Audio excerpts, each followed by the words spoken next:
The Boundless Authenticity Podcast presents to you the Portal to Ascension series.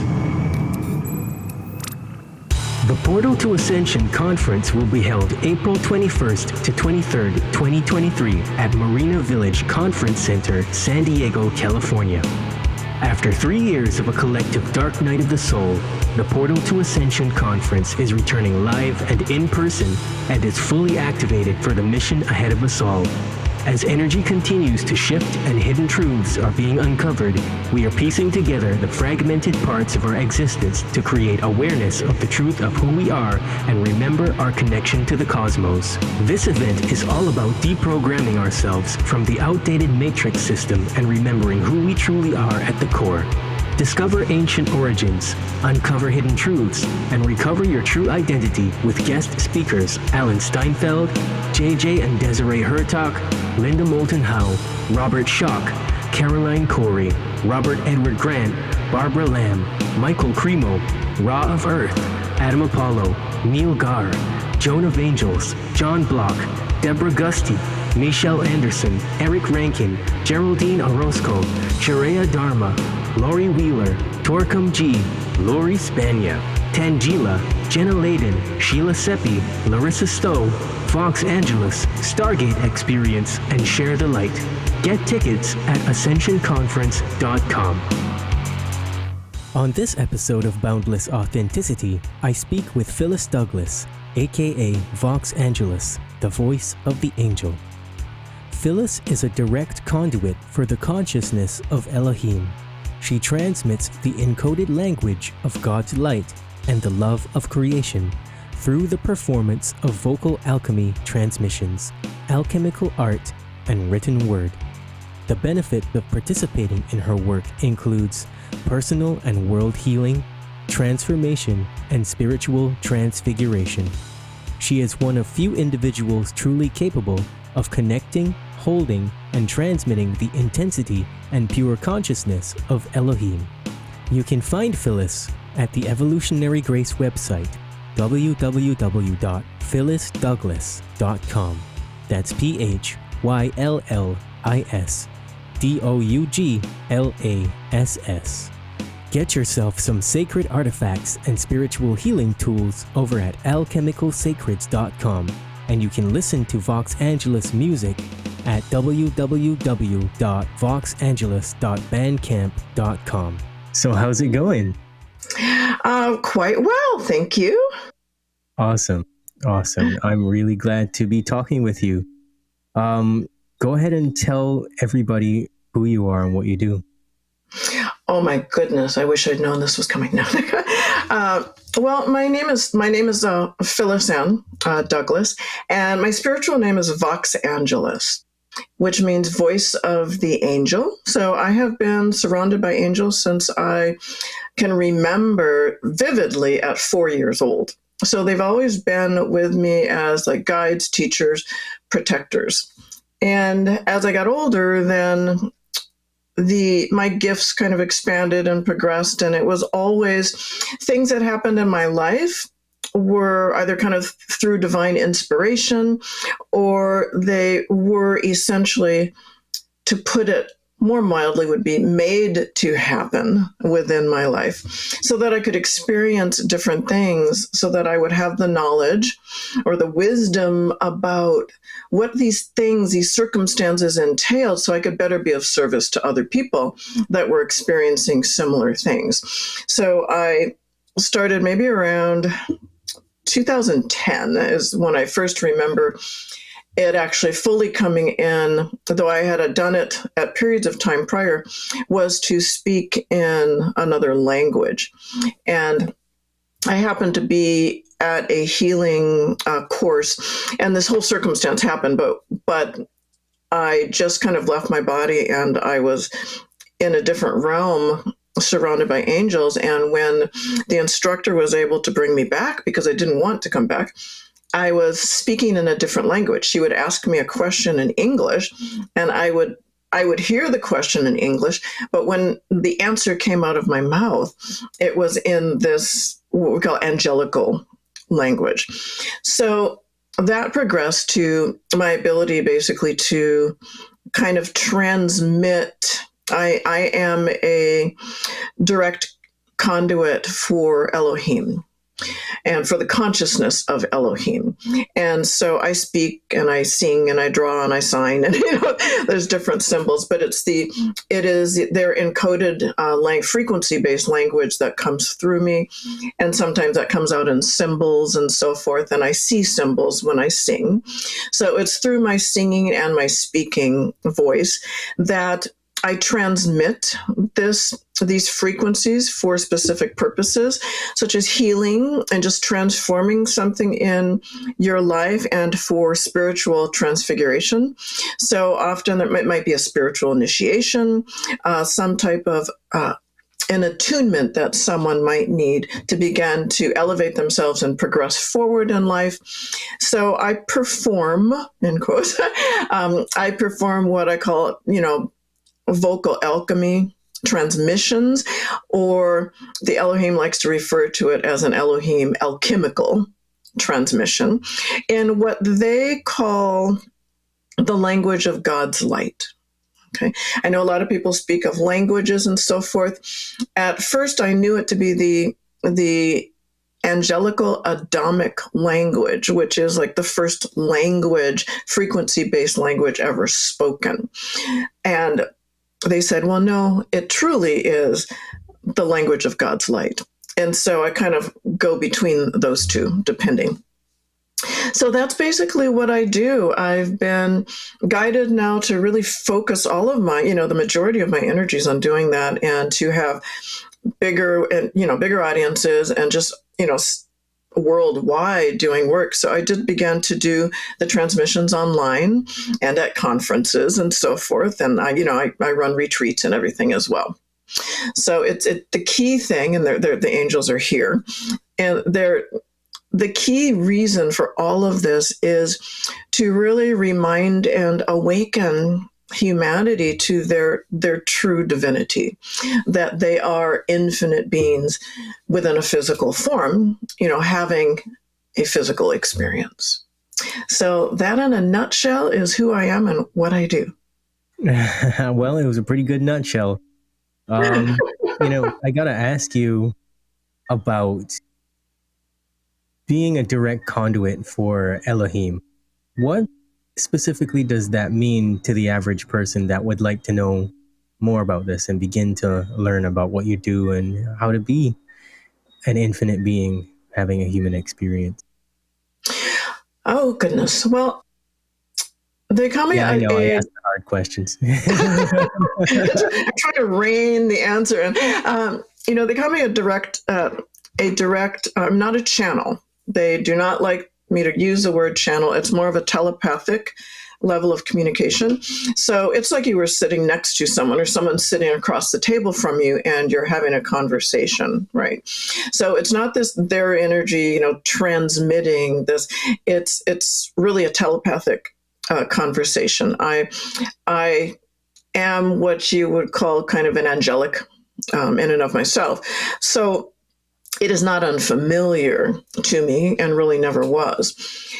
So I used to, people said, oh, you channel the Elohim. And a lot of people think of the Elohim as, let me preface that. So when I'm referring to Elohim, in my understanding is that the Elohim is God. Okay. The angels that I work with are the messenger angels of God, right? Does that kind of make sense? And so a lot of people think, they think of Elohim as just the angelic realm, right? But not really about a direct communication with God, or, whatever you want to call it, infinite source, creator. And so several years back, I was trained in a number of things, and I would maybe use cards and stones and all of these things. And then the angel said, well, that is going to stop, because you need to understand it's about direct communication with God. And so when I went to try to utilize, some methodologies or what have that I had learned earlier, they just didn't work. They didn't resonate with me. It was quite a horrible period of time. because everything that I knew was just stripped away, right? And it was like becoming a blank slate and then having to start over with a higher perception and a new understanding of who I am and what it is that I do and how it is that I do it. And so I kind of progressed through that, and I had some very potent direct communications with what I would call infinite source, God, as well as the angels. And it was really a time of great purification and deeper understanding, and not being fearful or scared, but just like, what am I supposed to do with this, right? Nobody is ever going to believe this. I had to go through kind of that period of time where I really didn't want to kind of step out of the closet, so to speak, with my gifts and where they had actually propelled me and what it was I was capable of doing. And so it's really been only maybe the last 3 years now that I have been sharing my work at its true potency. And what the angelic realm, what they call me, is a catalyst, right? And so when people are in, they can hold an intention, but when they are in the audience, when they are hearing what it is that I'm saying or singing, it affects you. It's not like you just hear it with your ears. You're hearing it with all of your being, down to a cellular DNA level. And it is then restructuring every aspect of who you are, depending upon what it is that is needed by you in that moment in time to allow you to move forward. So it's working physically, emotionally, mentally, spiritually, energetically, all aspects of who we are.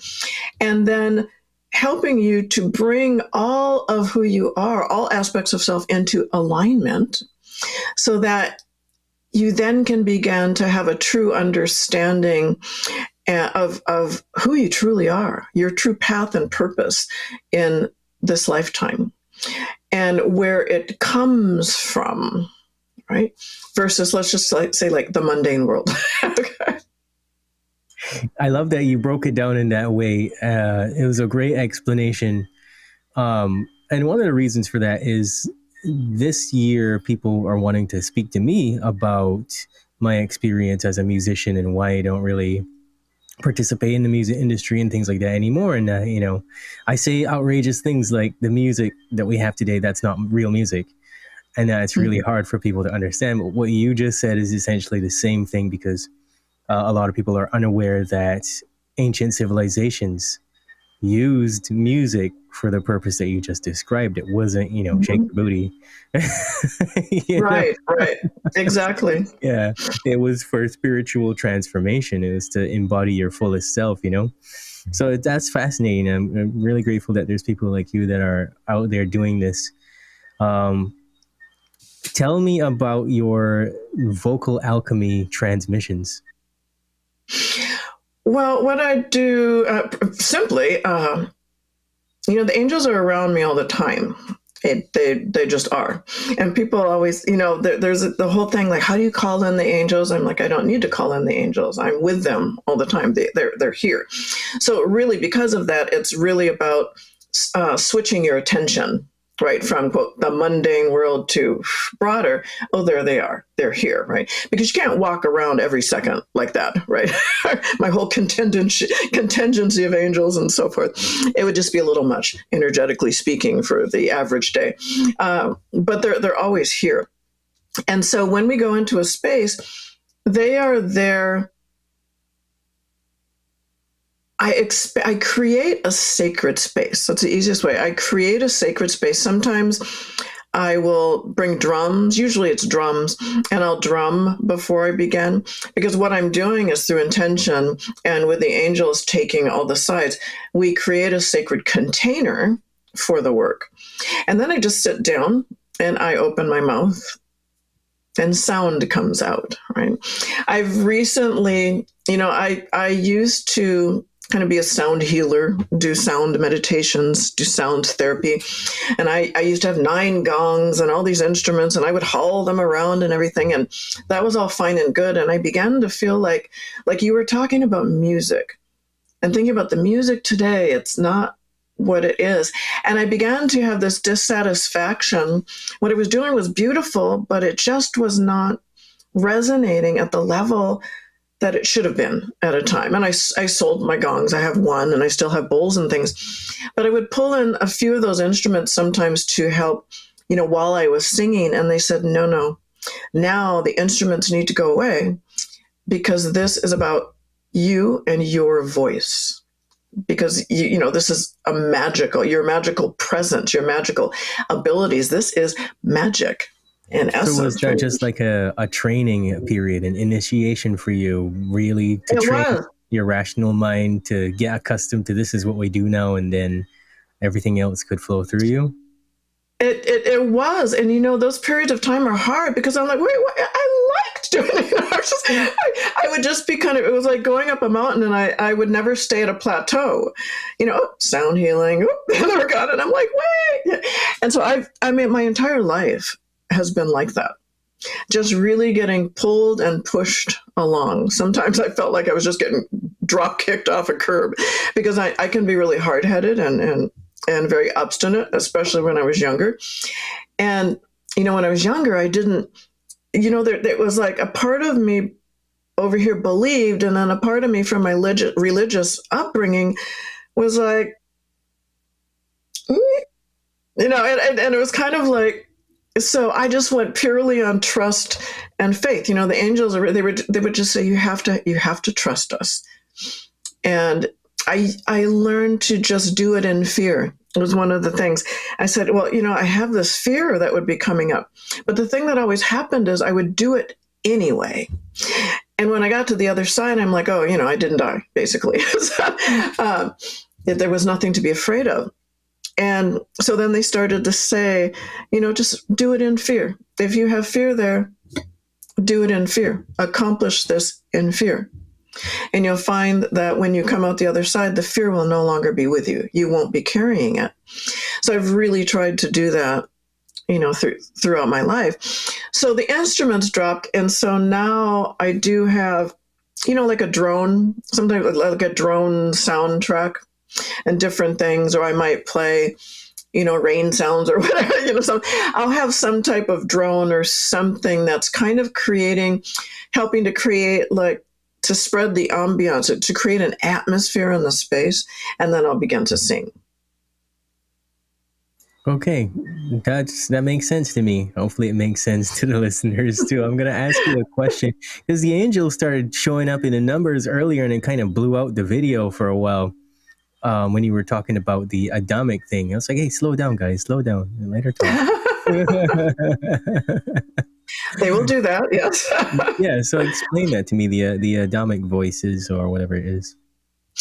Well, Adamic just means the beginning of mankind. So if you kind of back in Eden, right, how they spoke, it would have been the first language. And that is really all I know. They speak of the angelical Adamic language, the first language of man, is what they told me. And so what that says to me is, if Eden was a place, Adam and Eve, if they conversed with each other, it was in this frequency-based language. And within this frequency-based language, then everything has, if not a consciousness, everything is alive, right? Everything is energy. And so when I go out in a forest, the trees can understand what I'm saying, because we're talking more like soul consciousness, that I'm speaking to that essence of who or what you truly are. So I've gone out and started to sing in a forest where the birds were chirping and, the wind was blowing and what have you, and the leaves were rustling, and then all of a sudden it was like, whew, dead silence. Everything stopped, and it was just me singing. And, so strange things happen, and I was like, everything is listening. I had to realize, like, everything is listening to me. And when I stopped singing and I would express gratitude, I could hear everything else again. Like, they could hear the wind and the leaves rustling, and the birds would start to sing again, right? And I've had animals like come up to the periphery, because I like to sing when I go out camping or hiking or something. I will sometimes just find a quiet spot, meditate, and I'll just begin to sing. And it's funny, what people don't know about me is I'm shy. I'm kind of an introvert extrovert. So I just do what I'm guided to do and will do it. And then I kind of need quiet time. I need to run away. I don't like crowds typically. So I do like to get out in nature. But even then, I'm sometimes really nervous to just start singing, because I know it's not just me there. Everything's paying attention. And a lot of people don't realize that about life in general. It's not about just speaking with the people that are around you. It's everything around you is listening. Everything around you is aware on some level. Right? And when you think about it that way, it's a little freaky. I think we froze again. All right. So everything's listening. That's where we were at. That's where it cut you off. Did you want me to say that again? You can go ahead and do that if you want to. I think it recorded, but what I wanted to share is that a lot of people don't realize that everything is listening. Everything is aware. Everything has energy, and we're all interconnected. So when you leave the house and you think, oh, everything is listening, then you can be more aware of what your thoughts and actions are, and how you relate to people and how you relate to things, because everything is conscious about your energy and who it is that you are. And as I've repeated this, it goes deeper, right? So that was really what I wanted to share, and kind of my understanding when I'm doing the work that I do. I don't just see the people in the audience per se that I'm singing to. I see a lot of what you might call sacred geometry, but the symbols, and what the Elohim notes these is they are really the alchemy of creation. So when I look at you, or I look at a tree, I see symbols around it. And those symbols represent the construct of what that energy has taken form into, right? So the energy has formed a tree, or the energy has formed a human being. So when I do the alchemical transmissions, when I look out over the audience, I see symbols and so forth. When I work with small groups or one-on-one, then I can manipulate and adjust those symbols. With just the knowledge that comes through from Elohim, I know that, I see this symbol. It's over someone's chest, but I need to tweak something, because it's not, it's not an alignment. So when I'm singing, I am aligning all of the frequencies, the energies of the people in the space.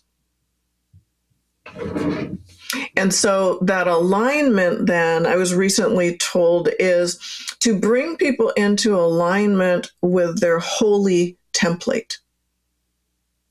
And with the holy template, you are whole and complete and perfect, right? Everything else has to do with your human consciousness, your human experience. So it is helping to heal and transmute, and just to transform whatever's happening in your life, so that you are then in alignment with your holy template, and you're in a deeper acknowledgement of your divinity. And when you acknowledge your true divinity, that is when your life changes dramatically, and you are truly in flow and aligned with your true path and purpose. Okay, so I think I understand. Let's make sure I'm understanding it correctly. So is this similar to when you say aligning the frequency of the person and the holy template? Is it like making adjustments to the morphogenetic field? Is it, like blasting the aura with frequencies, or what exactly is that? It's broken down even more. So basically everything is energy. We can agree on that. And so everything has a specific frequency, right? So you have a different frequency than I do, but they're similar because we're both human beings, right? And when you think about your physical body, it's really like this divine orchestra. So every organ has a different frequency. The liver has a liver frequency. The heart has a heart frequency. The brain has a brain frequency, right? And so everything has its frequency, and everything needs to be tuned, right, in specific order so that it can work with everything else in a unified way. So if we have dis-ease in our body, let's say you have liver cancer or something, then the liver's frequency is going to have been altered. So when people attend my alchemical transmissions, they can hold in intention to heal or transform or what have you, or to be, spiritually elevated. And not that the angels necessarily listen to that, but what they're doing is they're looking at what is for your highest and best so that you can make a shift in your life and move forward, right? Meaning that we don't necessarily have our best or highest interests. And, it's kind of like, well, I want this, but the angels are over here saying, we know you want that, but what needs to happen is this, so that everything else can come into alignment, right? And so since everything is frequency, then when you're sitting in this stew of frequencies, and often it's thematic, it just depends, then whatever is the divine order that's happening, the angels are always in the room, people feel them feel them come in, they do the work. There's an intelligence to the frequencies, the encoded frequencies that come in.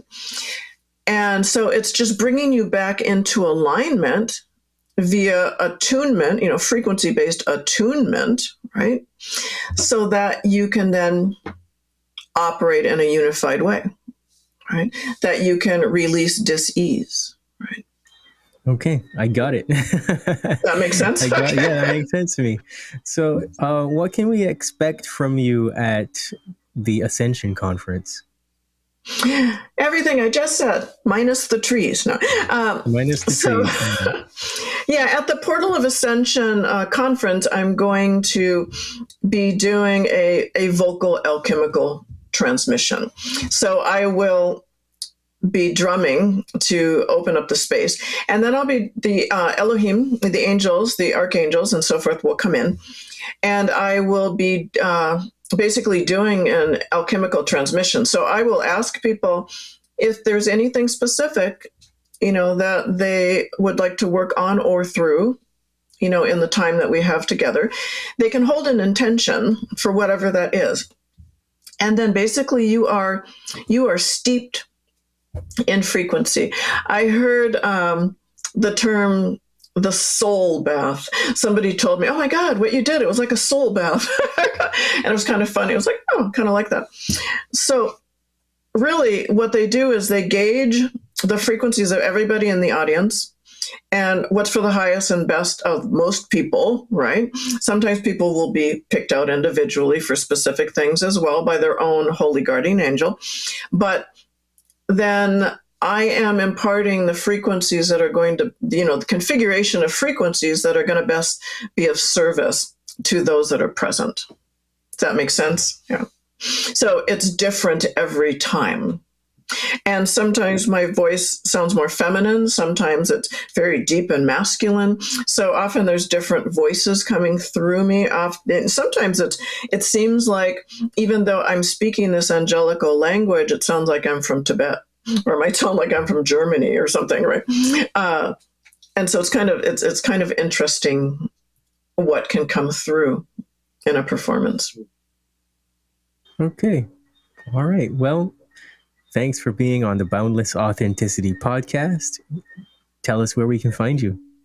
Yes, thank you. My website is Phyllis Douglass with 2s's.com.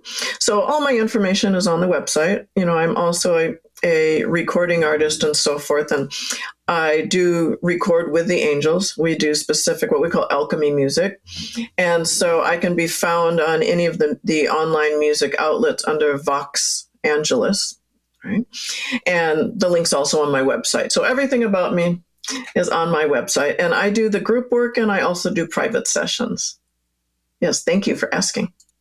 All right, great. Well, thank you, Phyllis. This has been awesome. Yeah, thank you. You're listening to the Boundless Authenticity Podcast, where we discuss everything related to the evolution of human consciousness. At the very least, people need to understand that the United States builds bunkers, which are basically cities underground, every 3 months. Basically, when you dream, you tap into your subconscious. It is your nocturnal intuition, your creativity and imagination unchained from conscious reason, ego and logic. They're biologically alive, but they have no soul. They have AI consciousness. They can alter your consciousness in the brain if they get in the brain. We live in a multidimensional reality, whether it comes through esoteric information in the spiritual realms or the UFO people, experiencers, or mainstream through quantum physics and through mainstream science now realizing that parallel dimensions probably exist. We're all spiritual beings. We're all having these human experiences. We've heard that phrase over and over and over. But what does that really mean? All the big questions of life, we have these answers inside of our souls. We're ultimately studying the nature of what it is to be human, good and evil, our psychology, how we think, and our health. That's why I love Bruce Lee's great quote, all knowledge is ultimately self-knowledge. The Boundless Authenticity Podcast.